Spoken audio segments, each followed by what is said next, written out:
All right. We are live, and I've got Terry Windell with us. Terry, who are Yes. you and what do you do? Well, it's a pleasure to be here. I really appreciate being on Broadcasting Seeds. My name is, as you said, is Terry Windell. I'm also known as Rock Hill Bigfoot Rock Hill Bigfoot. I forgot because that. I am from Rock Hill, South Carolina. So it just kind of fit. And I have been a Bigfoot investigator since officially 2013 would be the first time that I really went out with some people that knew what they were doing. But I've had really weird stuff happen as a child on my grandmother's farm, and I just Where's wanted your to know what grandmother's happened. farm? Grandmother's farm is in upstate South Carolina, Okay. and that's about all I want to share Yeah, because got you. a lot of my relatives in that area, if you drive down the wrong dirt road and you're not expected, it might not be good. Not pretty. No. But just had all kinds of strange things happen. Noises in the woods, broken trees that didn't make sense. Always felt like I was being watched anytime I went in the woods. Not a creepy, like something's going to snatch me type, but just somebody's here.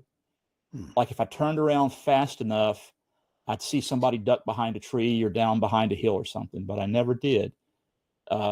So there was no internet back then. I'm old, and you couldn't just Google what all these sounds were or what everything was going on. So we had these things called books that you had to read, and there wasn't a whole lot.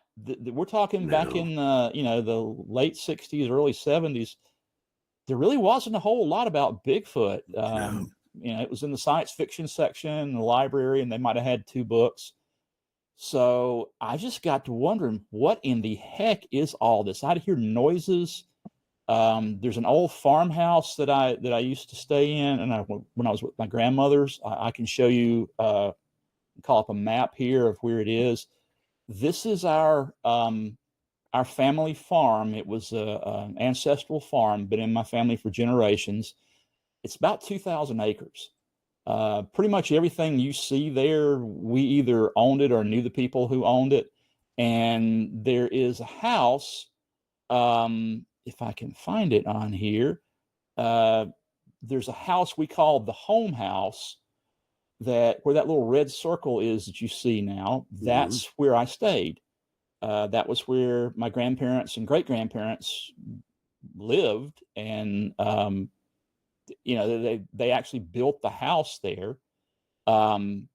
So I would be upstairs in the hang on a second here, in the upstairs bedroom, and of course this is an old farmhouse. There's no shades, there's no screens, there's no air conditioning. So to cool off, you open the windows and hope to goodness that you get a breeze. And so I'm sleeping up there, and I'll hear way off in the distance, over the when the nights are kind of a little cooler and the air carries sound, noises like someone screaming or a woman being beaten, or things like that. And it was just unnerving. I spent a lot of time on this farm. I know what bobcats sound like. I know what rabbits screaming sound like.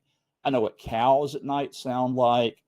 A red fox will make a noise that if you don't know what it is, it'll make you think there's an 800-pound monster about to Oh, come out of yeah. the woods and eat your It's face. crazy. It really is Um, crazy. That sound. it is. If you don't know what that is, that will just freak you completely out. This was none of that. So I was just up there thinking, what in the world is this? So time went on, and then the Patterson Gimlin film came out, and I knew exactly what I was dealing with.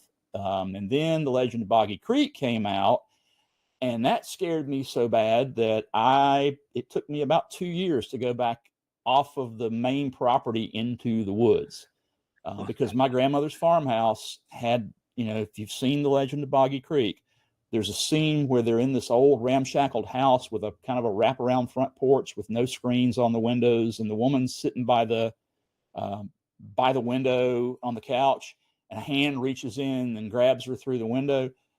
That was my grandmother's front porch. Right. So I slept upstairs. I didn't worry about that. But at nighttime, for several years, I would not sit anywhere near an open window on the ground floor. It freaked me out so bad. Sleep with But I one started eye thinking open. about it as I went along. I started thinking about it, and it's like, well, nothing's hurt you yet, and you've been out here a lot in the woods, and if something was going to hurt you, probably already would have. So let's just see what happens. I got to get over this because I love being outdoors. I love being in the woods. And it's just silly. I got to get over this. So I just started venturing out, and little by little just got over it. Then jump forward to today when I know a whole lot more about them. I've never, full disclosure here, I've never seen one in broad daylight. That's on my bucket list. That's my next thing to do. I've been poked in the shoulder through a tent wall one night by one. That's as close as I've come physically.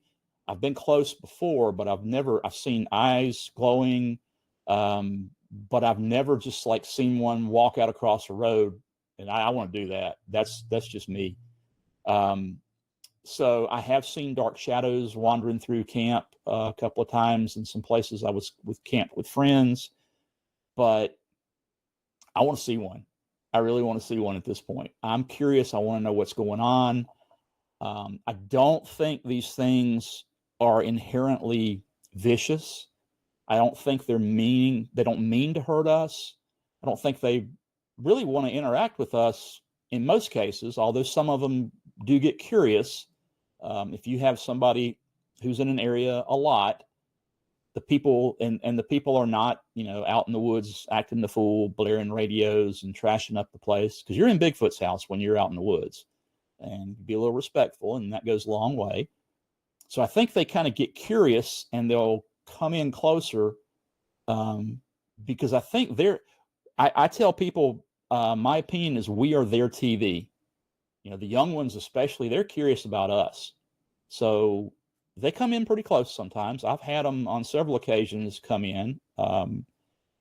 And I'm just looking forward to the day when one of them walks up and says, "Okay, Terry, I'm going to hang out here for a little bit, if that's okay." I'm living for that.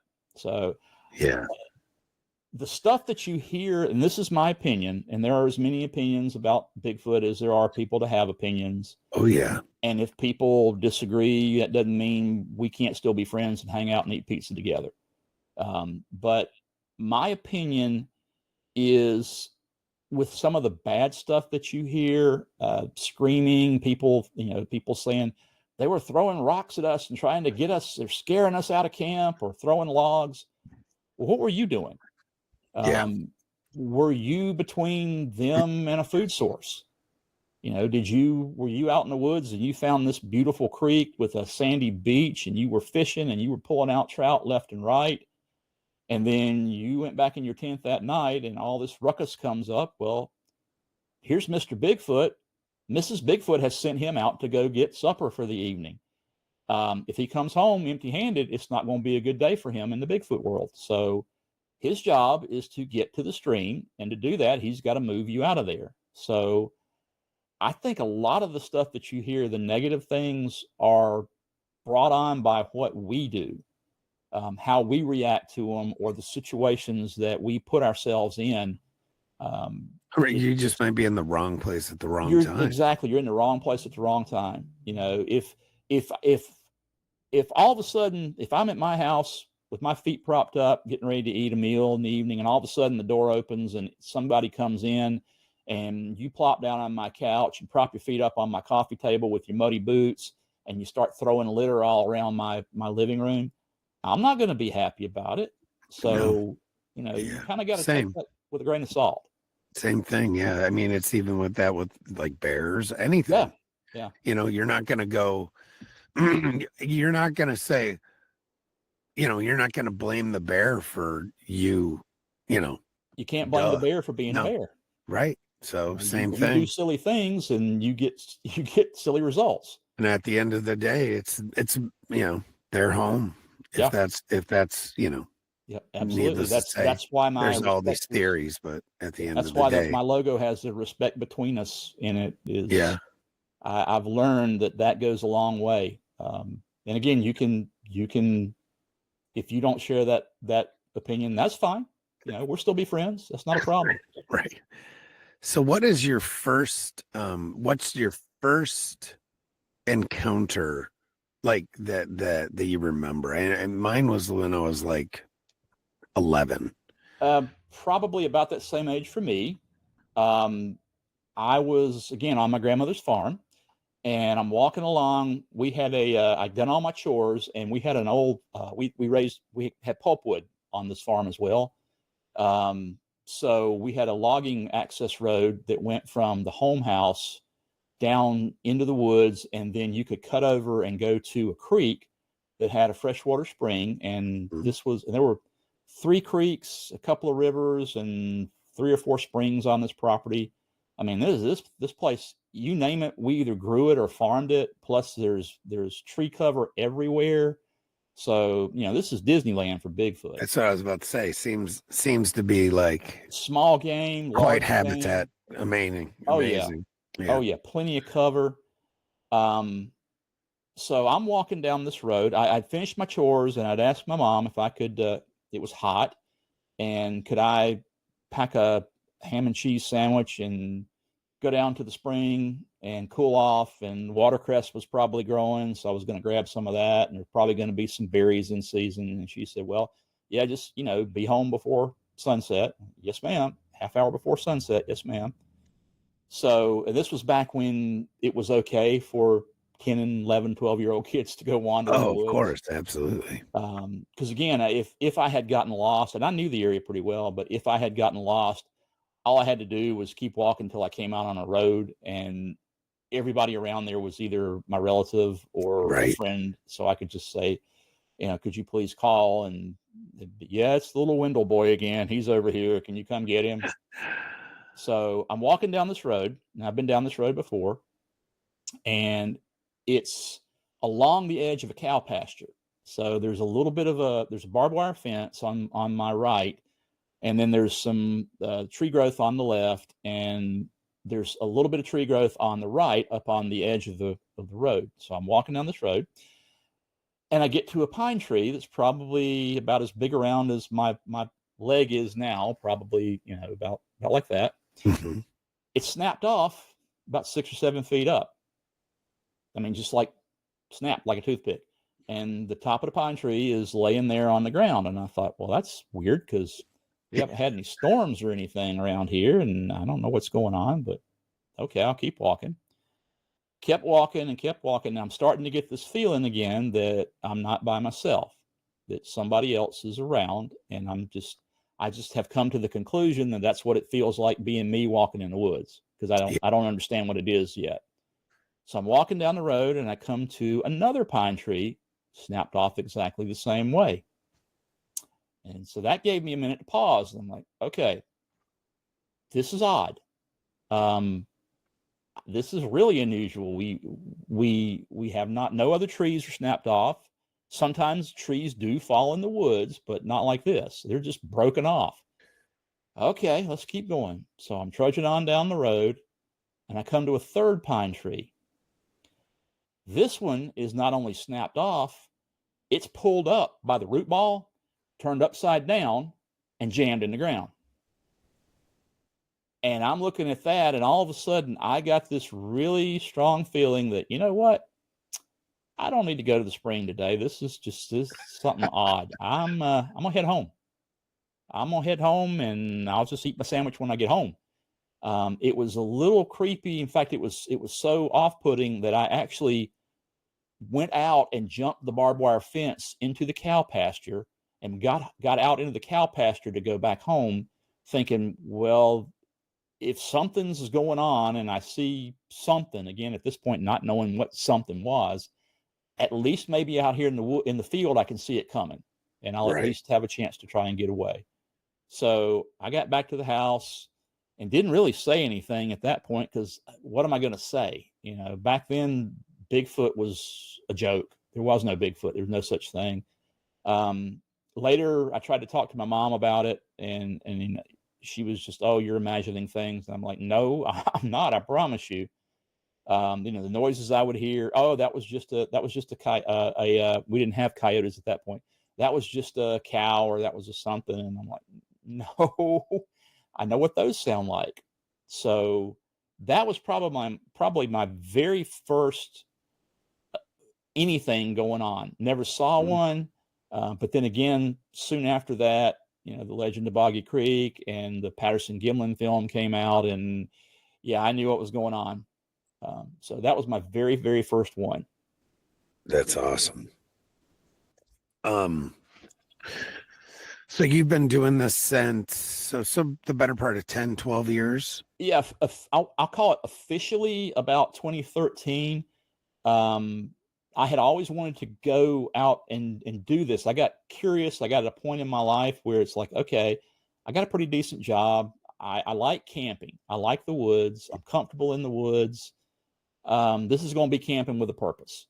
I just want to go out, but I want to try and find somebody, if I can, who knows a little bit more about this than I do, and can kind of tell me, you know, what am I doing? What am I looking for? Because back then, all there was the TV shows, and TV Bigfoot is not Bigfoot. It's not real Bigfoot. Because I went out I found a couple of guys who did research work up in the Uwari, and just messaged them, met them out at, you know, in public, and we decided neither of us were axe murderers or anything like that. So they invited me to come along, and I said, "Great, sure. By the way, I do video production work. I'll bring a camera or two." And again, I have no clue what I'm doing. I was so naive. I have absolutely no clue. So they're like, "Yeah, come on." So went and met them at the campsite that they had told me up in the Uwari. And this is a campsite. This is not deep in the dark woods. This is a campsite. We had a fire ring. We had a picnic table. And I don't know if your listeners are aware or not, but the Uwari National Forest has a ton of Bigfoot sightings around there. Yeah.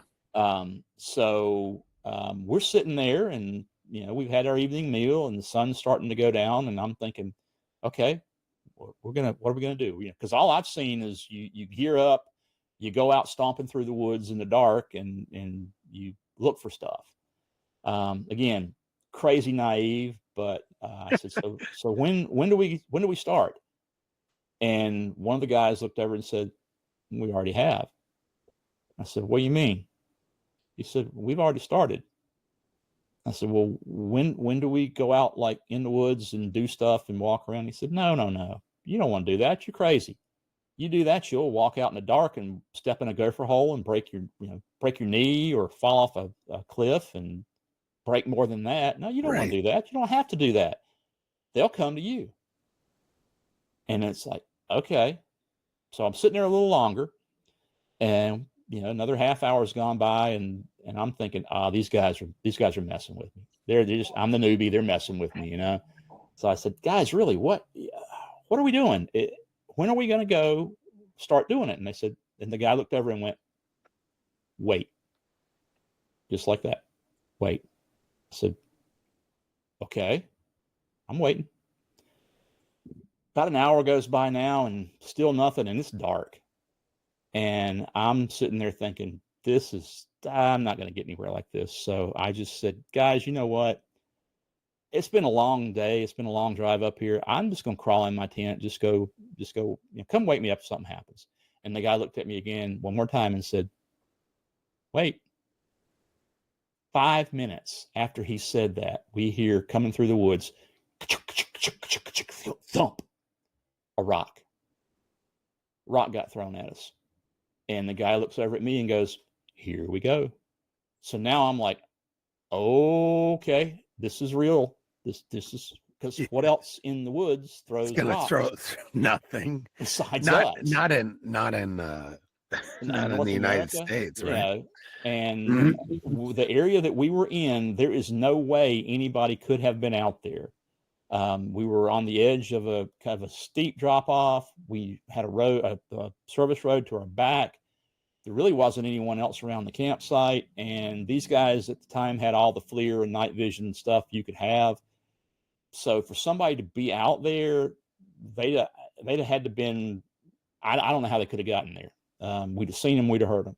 So the guys walked, one of the fellows walked the other one in and actually found the rock that got thrown, because you could see it on the FLIR and the thermal. It was white hot. It was glowing because it had been held by something, and everything else around it was way cooler. And he recovered it. They walked him in, like, okay, turn to your right, no your other right. Okay, take 3 steps forward, no back. Okay, reach down by your foot. He picked it up, and they gave it to me, and this is that rock. I have it to this day. It sits on my desk, and I take it as a memento when I go to festivals and things like that. But that was my very first official Bigfoot outing, and man, I was hooked. At that point, it was like, oh yeah, I got to know what's going on now. I'm hooked. Right. That's crazy. Yeah. Now, where were you again? We were up in the Uwari National Forest. Uwari is actually the smallest national forest in the Forestry Service, but they are the oldest mountains in the U.S. You can be on top of a mountain and not realize you're on top of a mountain because they're so worn down. If you go out in California, everything's all sharp and jagged. Yeah, of course. That kind of stuff. But our mountains here are not like that, and I'm sure up your way it's the same way. Yeah, I mean, Uwari's up in North Carolina. Trying to think of what city it's close to. It's actually not close to any city. It's just if you Google search Uwari National Forest, you'll see it. I'm trying to think of. Let's see, Troy, North Carolina. Okay, would be the closest city to it. So that it's very small, but there are tons of trails. There's horseback riding. There's a couple of lakes, and there are reports that go way back to Native American times, and even before that, before America was discovered officially. And I say that with my tongue in my cheek. There's tons of stuff. Even beyond that, once Europeans settled there, you would get all of these legends coming out of there about the wild man in the woods, or the hairy man in the woods, or the crazy old woman that was the witchy woman that was screaming in the woods and would get you if you whistled walking through the woods at night. Most legends are, they come from a kernel of truth somewhere. Yeah, for sure. And there's just tons of stories about that. And you're in a pretty target rich area too. I have a friend who lives in Gastonia, just north of you.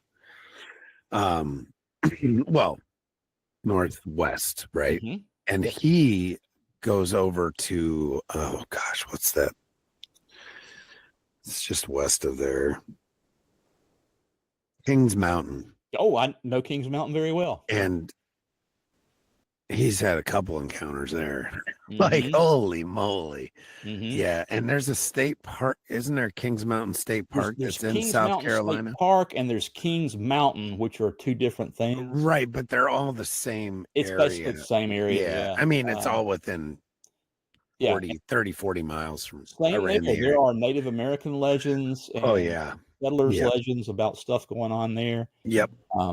Because he talks about it all the time. It's crazy, and it's known for generations. Like he's got family and friends that live in that area, and that's what they do. They'll sit out by the campfire and just kind of like wait for them to come in. And I love talking to the locals as well. Once they realize that you're not gonna make fun of them, or that you're real. And I don't blame them. I don't blame them. No, I don't either, because people think you're crazy, and but you can find out all kinds of interesting things from them. Even the park rangers. I've had some experiences where officially there is no such thing as Bigfoot. Right. However, once the park rangers see you there over and over again, and they know what you're doing. Yeah. You go out walking around at night, they know what you're doing. If you're respectful of them, they'll start talking to you. Be like, hey, you actually might not want to go there. Yeah. Or you might want to go here. Yeah. You might want to just go down to the creek over here, down this trail. Just after sundown. Yeah. I get it. Yeah. So it's really interesting. They know they're there. They know what's going on. And you live in Rock Hill now, right? I do. So where, I mean, I'm not trying to get you to give away your spots, but what's your favorite place to do research, or where has been your favorite area to do research? And it doesn't obviously have to be local to you. It could be in Kentucky, Tennessee, wherever.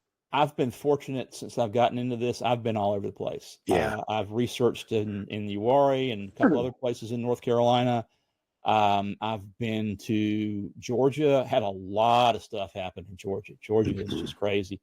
Alabama, some places in the Talladega National Forest.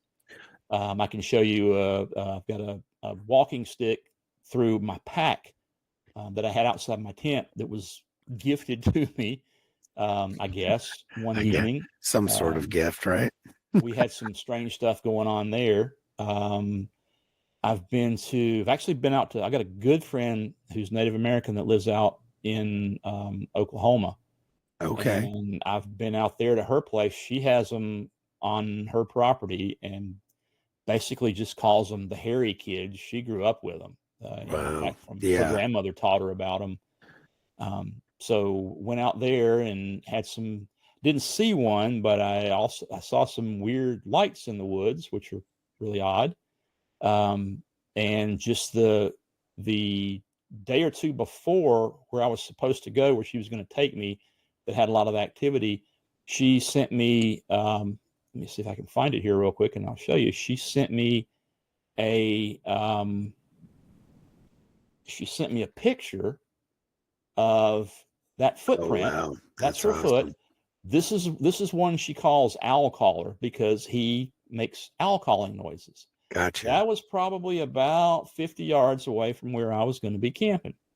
And that's probably about from the size of that print, and it had degraded by the time I got there, but he'd probably be about a 12-footer based on that footprint size. So, and I didn't see him when I was there. I sat out in the woods under a chair most of the time. Didn't stay in my tent. Just propped up under a chair under a cedar tree, and saw some strange lights floating through the woods that were not fireflies. They were not airplanes. They were down in the woods floating around. And I know that's been associated with Bigfoot sightings as well. Orbs for sure. Yep. And these were, it's hard to judge distance and size because you don't have anything to compare it to, but I'm guessing these were probably ping pong ball size and would just kind of waft around. But the weird part, what really made it interesting, they were kind of a blue light. They would float, but they would get to a point when they would move and it would go zip, zip, zip, and it would kind of leave a vapor trail behind it. I've never seen anything like that before. Mm-hmm. So that was really interesting. Yeah. So I've been all over. It's hard to pick a favorite place because all of them are different. The Georgia poker incident where I got poked in my shoulder through the tent wall one night was probably one of my favorite ones. Had one just walk up behind my tent and I heard him walking up. I heard him standing there. I heard him go, I'm laying in this little one-man tent, and all of a sudden, and I'm laying there going, okay, I'm dead. I'm gone. I'm done. I'm toast. Right. Yeah. He puts behind my tent. This is crazy. This is crazy. He's going to carry me off. He's going to make me into a Terry burrito in his tent and carry me off like Otsman, and I'll never be back. And then it dawned on me, Well, he's not doing anything. He's just standing there. Okay, this is kind of cool. Bigfoot standing behind my tent. And at that point, I feel poking me in. I'm sleeping on my side in this little one-man tent that I have. And I feel through my tent wall, poke. And it was a finger about this big. I could feel the nail on the finger. Mm-hmm. It was not a dog's nose. It was not a stick. It was a finger. And all of a sudden, I went from panic to, oh man, this is really cool. Bigfoot's poking me in the shoulder. This is so cool. Wait till I tell everybody in the morning.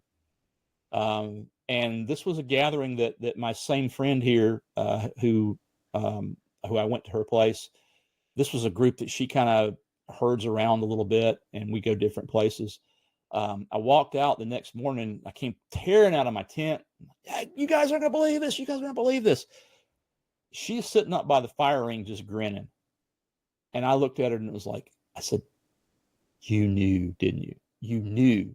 How did you know? You knew. And she just laughed and said, nah, I kind of had a feeling. Yeah. So from that point on, I'm like, no, this woman's got medicine. I'm glad she's my friend. Yeah. So that was probably one of my favorite ones. Yeah, for sure. Absolutely. It would be. So you're also do like films, stuff like that? I don't really, I do video production. But video production is but not Bigfoot films or anything like that. Truly, I've given up on. Yeah. So I guess one of the things though is like you've given up on it. And this is where I was going with it actually. So I've had more devices, I guess is the right word, die on me. Yep. So I was going to ask you, because you brought that up earlier. I was like, ooh, good question. Yep. Good question. I got devices draining or whatever. And how much of that have you dealt with? Oh gosh, I got a good story for you on that one. We were again up in the Uwari, and I had another friend who has a separate channel, and we were going to go out and shoot an interview in the woods. There's a place up in the Uwari that we just call the Meadow, and strange things happen in the Meadow. Strange things happen in Uwari anyway. So we were going to go out into this meadow and stand. There's a cut through that you go through from a Forestry Service road that goes out into this meadow, and the meadow opens out, and it's beautiful. I mean, you can see the stars. And we were just going to go down there and shoot a night interview. I've got a camera that shoots infrared and some infrared emitters. So I'm thinking, okay, let's just go hang out. Oh, I see where Uwari is now. I'm totally going there. Totally going to go there. My daughter, my oldest daughter lives in North Carolina. Okay. So I go down there a decent amount. So it's not that far away. Anyway. It's an absolutely beautiful spot. Yeah, right. I mean, it's not very far from I know the area. Yeah. Okay. Call me, I'll meet you. Yeah, for sure. But anyway, so we go out. Now I had gotten my camera together. Got the batteries were fresh. We checked all of our gear at the camp. As you should, as a good filmmaker, right? My buddy had some night vision, and he had a GPS or something. And so we were checking everything out. Everything worked. Okay, let's take off. So we trucked down the road, walking, and just a nice night. It's autumn night, a little bit of chill in the air, but beautiful night. Stars are out. You can see, so we're walking down this road. We cut through on the Forestry Service road, and I get everybody there were 3 people that were going to be in the interview. So we found a spot that's we had a tree line behind us, and we were maybe 30 yards or so from the tree line. So been in this meadow many times. So I get everybody kind of arranged and think, okay, let me get you in frame here. And then we're going to get you come in a little closer. All right, I'm going to flip the camera on, and I'm going to count you down, and we're going to talk. I'm going to ask you questions, and then, you guys, I think one of the people was actually going to interview the other 2. So yes. So I said, okay, here we go. Turn the camera on, nothing. I get an error message that I have never seen in my life on this camera. This is the same camera that worked perfectly just probably 25 minutes ago in camp. And it's like, well, this is odd. Hang on, we got something weird going on. So I shut it down, flipped it on again, same error. Even after we got done with this, I'll finish the story, but after we got done, I called the camera manufacturer and said, what is this error? And they said, we're not sure. What are you talking about? And it's like, okay, never mind. So at that point, we could hear something moving around in the tree line behind us. And if you watch the interview even today, you can see the guys in frame. Every once in a while, they'll kind of glance over, or they're hearing something. Yeah. So I just did what I call talking to the woods. It's kind of something I've learned from my friend out in Oklahoma. I just said out loud, all right, guys, we're not here to film you. If you want to be in this, you can. That's fine.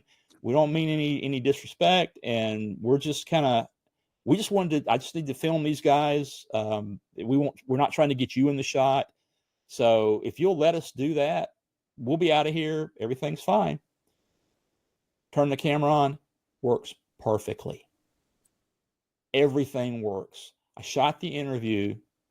We got everything done. I checked it back to make sure I had it. Said, okay, let's head out. We'll go back to camp. On the way out, going through the little cut through, the lady who was in this, who was doing the actual on-screen interview, this is really the first time she's into Bigfoot, but this is the first time she had really been out like this. And all of a sudden we hear coming through the trees, plop, plop, plop, thump, rocks. Yeah. So I'm looking at over my shoulder going, oh, cool, rocks. Okay. And she's starting to freak out. Oh my God, what's going on? Nothing. They're messing with us. So we kept walking a little further, and you hear thump, thump, thump. One of them, probably about this big, about the size of a coconut, lands right in front of her, right at her feet where she was going to step again. And she's just losing it. And it's like, come on, if they wanted to hit us, they'd already hit us. Come on, they're messing with us. I promise you, if they wanted to hit you, they could bean us like a Major League Baseball player throwing a fastball anytime they wanted to, but they don't. They're just goofing with us. So we got back out to the road, and my buddy said, "Hang on a minute, let me turn my FLIR back on and see if we can see anything." He flipped it on, wouldn't work. I flipped my camera on because I was going to record this as like an after interview thing. Camera didn't work. And we just looked around and went, okay, guys, we're out of here. Thanks a lot for letting us get it done. Bye. Right. Got back to the camp. Everything worked.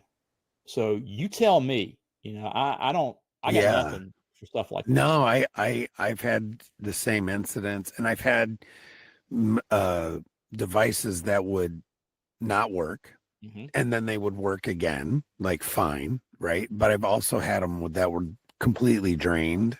Right. Like just dead. I had two phones that happened with, that I used for thermal, and I, knowing that I would probably have issues, I had two of them and they both went dead. Yeah. And then recording devices too, where we should have absolutely, well, one of them was, we have everything before a certain point recorded, and everything after said point recorded, but there's about a 3 to 4 minute block where it's just nothing. Yep. And it didn't even pick us up talking. But and this is a story. It's a actual so a few of us actually literally heard what sounded like monkeys in the woods of Pennsylvania. And of course, none of it was recorded, but it is, so that's just the bizarre stuff that happens. And so I just wanted to see if you had any of the same. Oh yeah.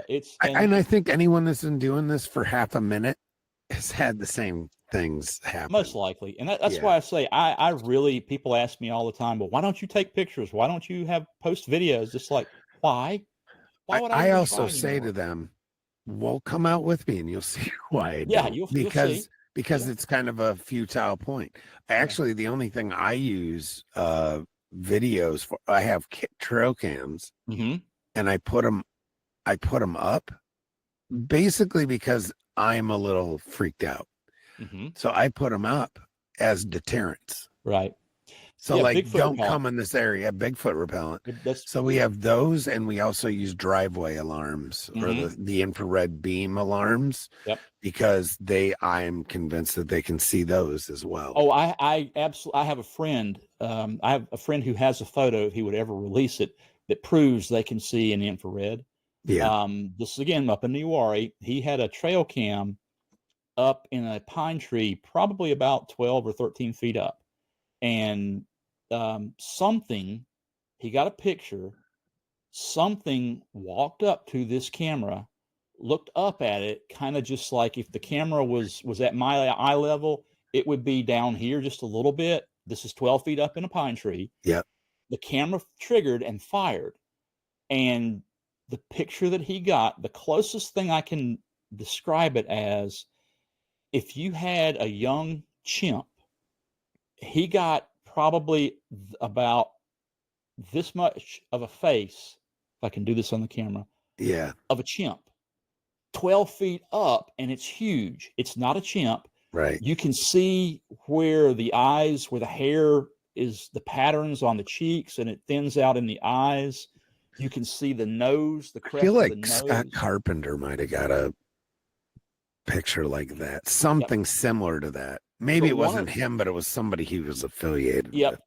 But one of the things I always have learned to ask is, what can we learn from this photo if we do get a photo? You start looking at it, and you notice that the eye, the pupil, is actually constricted. Now, this is in the middle of the night.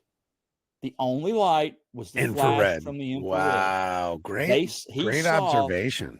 He saw the infrared flash. Great observation. So if this guy will ever release this photo, and I don't know why he won't, but that's, to me, that's definitive proof that they can see infrared. Wow, yeah, that's a great point. I mean, I know they can because we use it all the time, but we also use it because we want them. And I'm not saying I'm smarter than Sasquatch. I'm just saying I spent 10 years in the military, so I spent a lot of time funneling people to where I wanted them, or not just people, but things. And it's just one of those things. Like, if you don't want something in a certain place, you put a deterrent there and it won't go there. So you give them the easiest threatening area that you want them to be, and you make it very inviting, right? Like, this is simple. And so that's what we use trail cams for and stuff like that. And it seems to work very well because they don't come in there. But like the gap, like what I was talking to you about, the thermal, when I tried to get thermal image and it went dead, I had funneled the Bigfoot into where I wanted it. And it was there. It was just like you saying, next to your tent, crunch, like, it's standing there waiting. And you know what I mean? And we have a fence around our research camp now because we don't want I don't want to get touched anymore. You know what I mean? So we have a small fence. Again, just a deterrent, just enough that, because I don't think they're going to get me. They would have gotten me already. Listen, I have been close enough on numerous occasions that had they meant to harm me, they would have, for sure. Right, exactly. Now let me ask you, there are places where they have stories of aggressive Sasquatch. And I know that you kind of brought it up earlier, is like, what are you doing there? Or like, what are you doing? But well, the way I look at it, anybody can have a bad day, even Bigfoot. And maybe populations are just more aggressive. Maybe it could be. I mean, there are Native American legends of the Janasqua if I'm saying that right, that are out west, that are a little more aggressive. I think it also has to do with if they're used to having people in close contact or not. And again, anybody can have a bad day. So yeah, for sure. who knows what has happened? He may be hurt. He may have a broken leg. I don't know. But generally, I usually get this feeling that, like, very much like when I was going to go to the creek long ago, that I'm not supposed to be here. I just get this feeling, and it's like, okay, I need to leave. And that's one of the things that we do anytime we go out with a group of people. We just tell everybody, if anyone, for any reason, gets weirded out and feels like we need to leave, we leave. Just tell us. That's something that you need to respect, because when you don't, you always get in trouble. Yeah. So I did an episode called it's a few weeks ago, but the Choctaw War. Mm-hmm. Yes, I saw that. Is that what you're talking about? The Champay? I actually saw that one. Yeah, they literally talk. I mean, that's their folklore, is that they literally had a war with Bigfoot or Bigfoot-like creatures. and there are legends also of Native American maidens who would take a Bigfoot as their husband because they were better providers. Right. Yeah, go for it. Yeah. Well, hairy man, whatever you want to call him. Yeah, I mean that's the translation, right? Yeah. Just madness. I mean, what do you think? I mean, I'm not asking. I am going to ask you. Are you firm in one camp or the other, of whether it's bone and flesh and blood, or I think it's both. I think it's both. There's a great book. Ron Moorhead has a great book called Quantum Bigfoot. Anything that's got to do with Ron is pretty good. Yeah, if you have not read that book, he's got 3 books in that series, but the first one is called Quantum Bigfoot. If you read that book, at about halfway into that, a light bulb went on for me, and it's like, well, duh, this explains everything. It explains cloaking. It explains you name it. And frankly, if anyone knows, it would be him. Yeah. He does a very good job at this, and his take on it makes a whole lot of sense. It's got to do with quantum mechanics, which we're just starting to figure out. And if it's dimensional stuff, and this is going to get into the woo. Oh no, for sure. I'm there though. I got you. Yeah, they are definitely flesh and blood. They leave tracks, they leave sign, you can follow them. So there is a flesh and blood component. But there's something else that we've been missing that we don't understand just yet. And I think it's the quantum effect. So basically what that's talking about is there are higher dimensions in this universe that we don't have the sensory capability to perceive of. So like if you've got we talk about being 3-dimensional, we're really not, or 4-dimensional, but we're really not, because time doesn't really matter. Right. So if you talk about a 2-dimensional being, let's say that it's a Flatlander. He lives in 2 dimensions. All he's got is left and right and forward and backwards. He doesn't have up or down. If you pass a ball as a 3-dimensional being through his plane of existence, he's not going to see the ball. He's going to see a line magically appear and get bigger and bigger and bigger and then shrink back down to nothing. If you put a bucket or a can in his 2-dimensional plane and you put that ball inside that can, he can't see inside the can. He doesn't know there's a ball in there. All he sees is that line. When he walks around that line, it magically doesn't end. He ends up back at the same spot. He has no up or down, so he can't see that. So now imagine a 4-dimensional being that's in our world who can move into a plane that we can't see, much like the can with the ball in it in the Flatlander world. because as three-dimensional beings, we just look over in the can and go, oh, here's a ball, and pull it out. Or we pick up the ball from his two-dimensional plane and put it inside the can. That ball has now magically disappeared to him. Yeah. I think it's something to do similar than like that with Bigfoot. And Ron does a great job. I met him at a speaking engagement. Now, he wouldn't remember me from Adam, but I think this is just spot on. It explains so much. If you've been out in the field and you've had things happen like this, every time I turn the page, it's like, oh my gosh, well, that explains this. Oh my gosh, well, now I understand that. This makes sense. So I would highly recommend that book. Yeah, I definitely, I don't know how I haven't read it yet, but I will. Yeah. So I'm, you'll hear people say it's magic. Well, what is magic really? Right. Magic is a word that we use to describe something that we don't yet understand. Well, something that would live cross-dimensionally. That would be magic, right? Yeah. I know my my audience is probably ad nauseum sick of me talking about it, but at the end of the day, we see just a very narrow range of the spectrum that we know exists of light, and what can be visible to things. We can see it, we just have to filter through and all the other things. Right. So at the end of the day, there's plenty of space for something to live right next to us that we wouldn't even know exists. Yeah. I believe that wholeheartedly. So yeah, so there's that. And who knows, they might live in that plane, they might just be tourists, right? For all we know. I mean, I kind of think I'm sort of in that camp a little bit too, because of the lack of I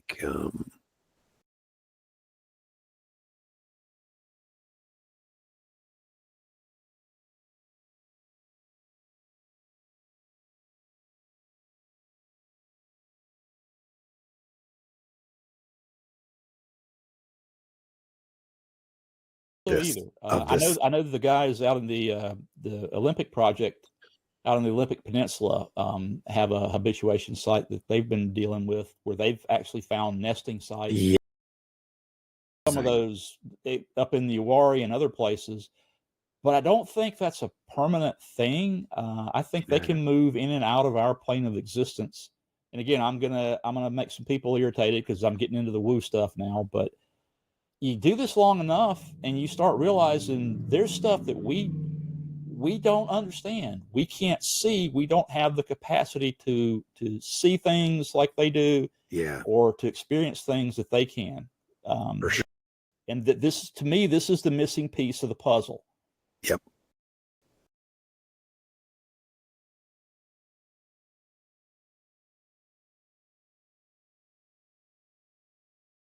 Oh yeah. Right.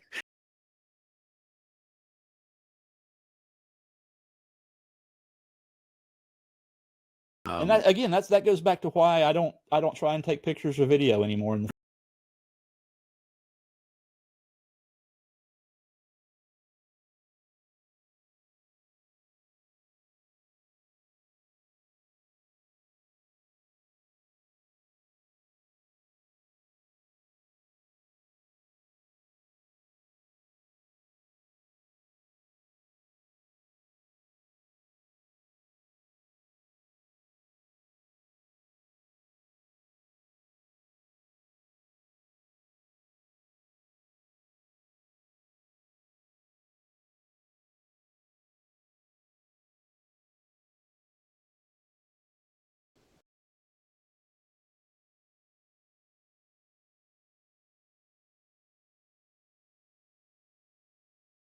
Sure.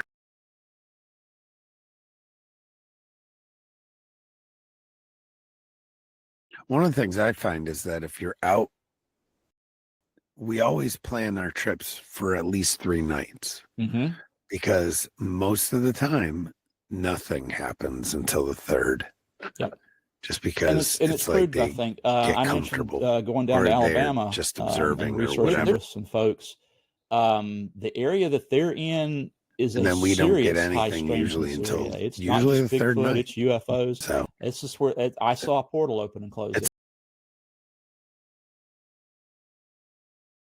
yeah. If you had talked to me before this trip about portals, I'd have just gone, "Oh, bless your heart." That, you know, I saw one open. Yeah. I couldn't see it with my naked eye. The three other people that I were with all had thermals; they could see it. I saw one open. I can't deny what I saw. Yeah. But if that area, they've had all this going on, and I went down with a Terry, friend of mine. tell people where they can find you. We thought we were going for Bigfoot. We had no idea what else was going on down there. Wow. So no one goes out alone. Everyone has radios. They have a running comm system set up where you check in when you report in when you get on station. It's almost paramilitary, but honestly, with that area and the weirdness that goes on, where's the footage? It's a good idea. Right. You know, if nothing else, you got a starting point to go looking.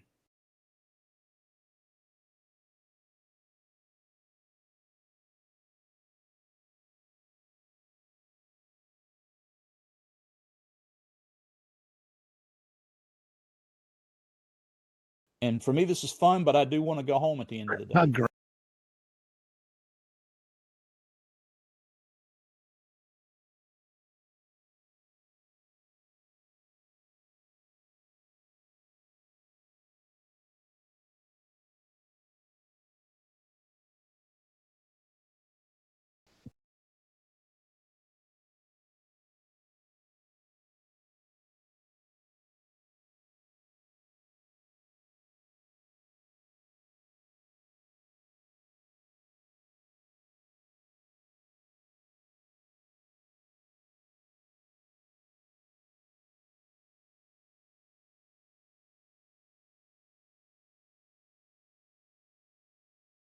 Right.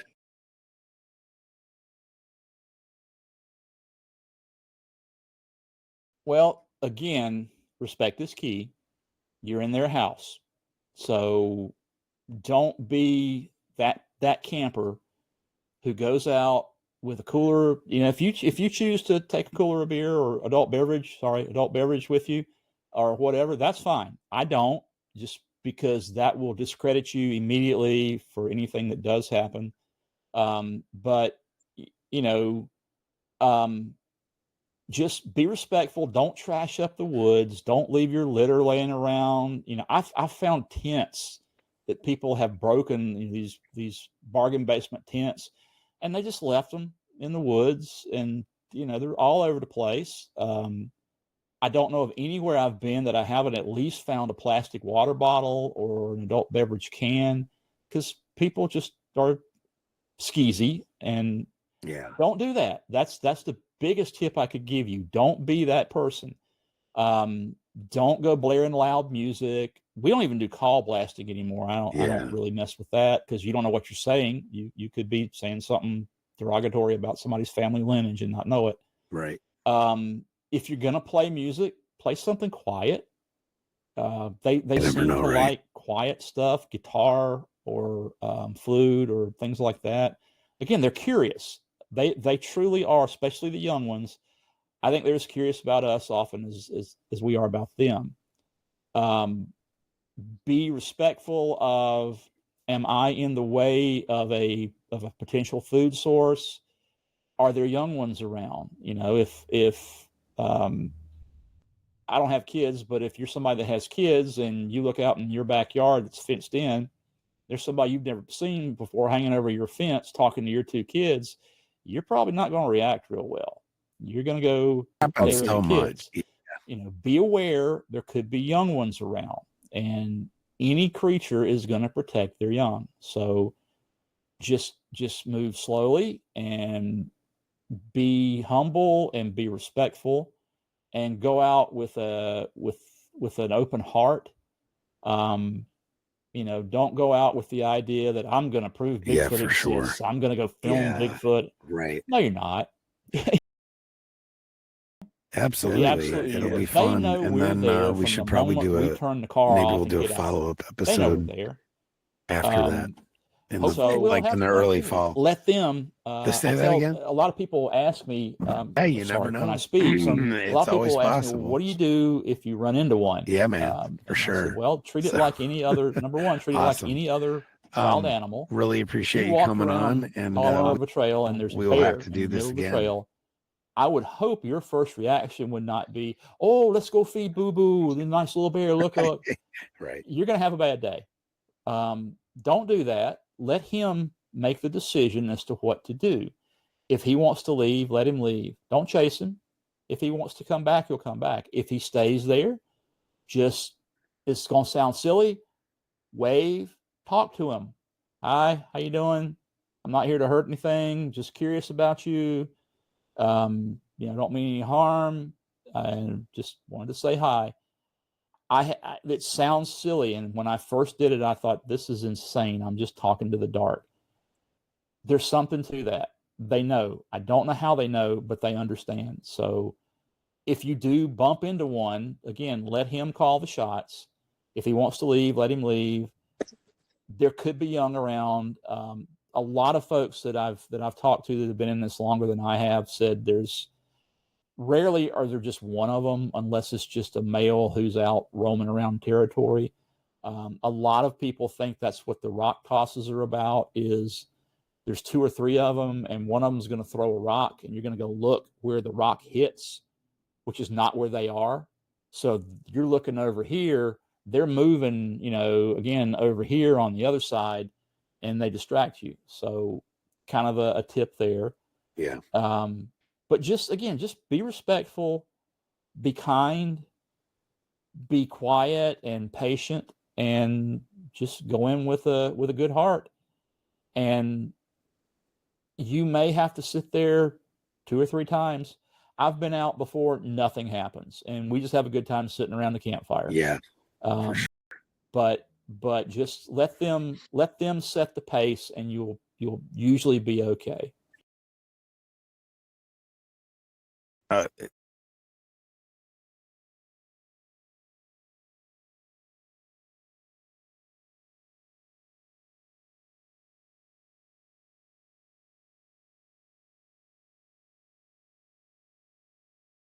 Checking you out. They're checking you out. They want to know who you are and what you're doing there. Mm-hmm. Same just here. saying. If you just go for one night, unless you get really lucky, like I did my first night out, we just got really lucky. But the 2 guys I was with were regulars there, and they knew them, and I think they would have realized that they wouldn't have brought anyone else in that was a threat. So not that we could do anything to possibly threaten them, but I'm not a troublemaker that's coming in there.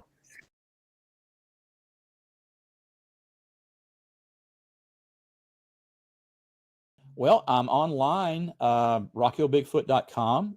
I've got a website, and I love talking to people. There's a comment section. You can go tell me about your experience. I'm on, Facebook and Instagram, and I got a YouTube channel.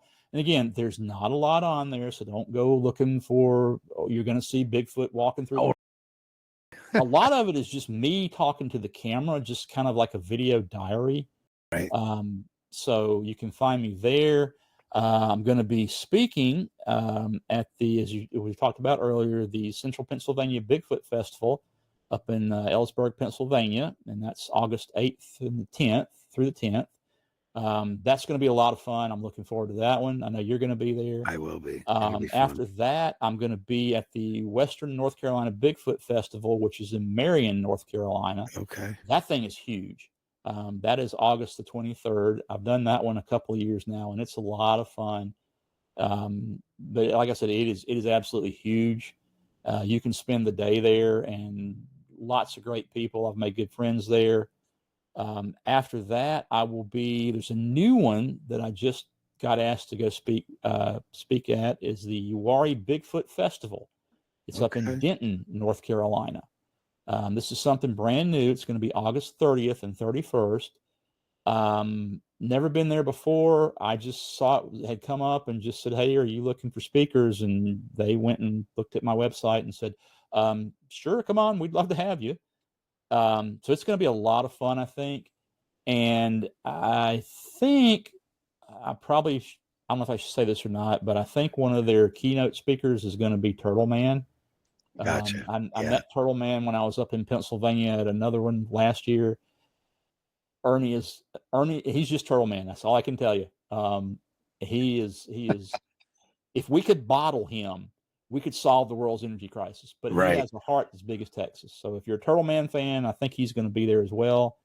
And then the South Carolina Bigfoot Festival, which will be in Westminster, South Carolina, October 10th and 11th. Westminster is over sort of, South Carolina looks kind of like a pie. And if the corner of the pie that's up in the southwestern top corner, it's up in there around Greenville. That's a great festival. It's a lot of fun. If you're in that area and you've never been to a Bigfoot festival, this is a great one to start out with. I've been there. It's really growing like crazy. So beyond that, I don't have anything else scheduled, but who knows? Yeah. And I've done a few things local around here, so they may call me back. I don't know. Yeah. But I'm happy. Like I said, I'm always happy to talk to people. I love hearing people's experiences, and the look on their faces when someone actually believes them. Yeah. It's like a release for them, like a weight has been lifted off their shoulders. For sure. Matter of fact, when I actually told one of my relatives some years back what I actually do now, I said, I haven't told anybody because I didn't think it was a big deal. And he looked at me, his eyes got as big as saucers, and he said, I'm so glad you told me. Let me tell you a story. Other of my relatives had stuff happen too. Yeah. One of the things that I always do when I'm sitting around somewhere with a group of people and I'm kind of thinking maybe somebody's got a story, sitting around a general store or something, I'll just say, people are talking, I'll say, well, tell me what's the strangest thing you ever saw in the woods? What's the weirdest thing you ever saw in the woods? You would be amazed how many doors that opens. So looking forward to seeing you definitely up in Pennsylvania.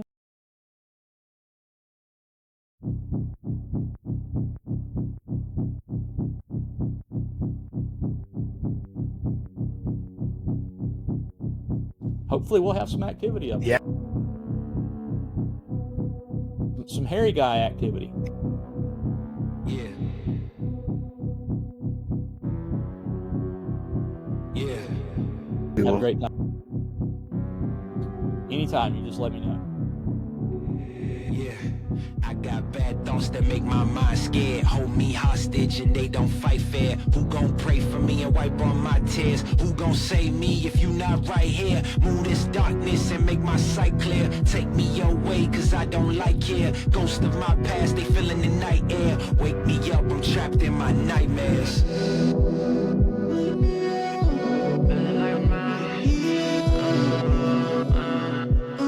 me up, I'm trapped in my nightmares.